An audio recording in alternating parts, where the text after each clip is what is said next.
Question 3.4. ಈ 3.4 ನಲ್ಲಿ ಏನು ಕನೆಕ್ಟ್ ಮಾಡ್ತಾರೆ ಇವರು ಅಂದರೆ ಒಂದು ಕೆಪಾಸಿಟರ್ನ ಕನೆಕ್ಟ್ ಮಾಡ್ತಾರೆ. ಇದರದ್ದು ಕೆಪಾಸಿಟನ್ಸ್ ಎಷ್ಟಿರ್ತದೆ ಅಂದರೆ 60 ಮೈಕ್ರೋಫ್ಯಾರಡ್ ಅಂದರೆ 60 × 10⁻⁻6 ಫ್ಯಾರಡ್ ಅಂತೇಳಿ ಹೇಳ್ತೀವಿ.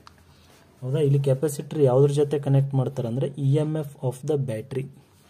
ಇದ್ರನ್ನ ಏನಂತೇಳಿ ಬರ್ಕೊಂತೀವಿ, ವೋಲ್ಟೇಜ್ನ ERMS is equals to 110 volt ಅಂತೇಳಿ ಬರ್ಕೊಂತೀವಿ. 110 ಅಂದರೆ ಇಲ್ಲಿ ಫ್ರೀಕ್ವೆನ್ಸಿ ಎಷ್ಟು ಕೊಟ್ಟಾರೆ ಇವರು ಅಂತಂದರೆ 60 ಹರ್ಟ್ಸ್ ಫ್ರೀಕ್ವೆನ್ಸಿ ಐತಿ AC ಸರ್ಕ್ಯೂಟ್ನಲ್ಲಿ.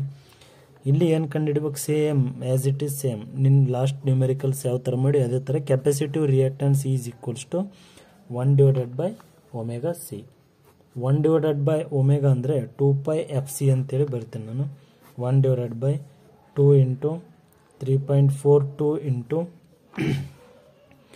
60 × 10⁻⁻6.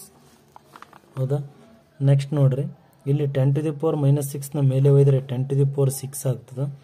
2 × 3.14 × 60 × 60.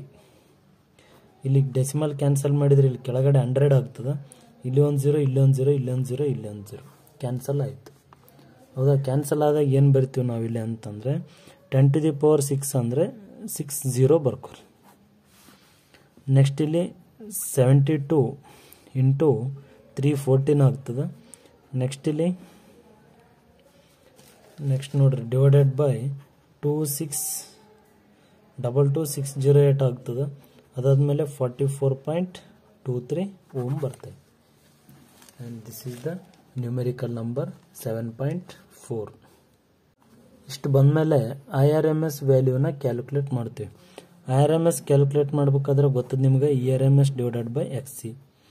IRMS ಅಂದರೆ 110 ಇರ್ತದೆ, XC ಅಂದರೆ 44.23 ಅಂದರೆ 2.49 ಬರ್ತೈತಿ ampere. And this is the answer.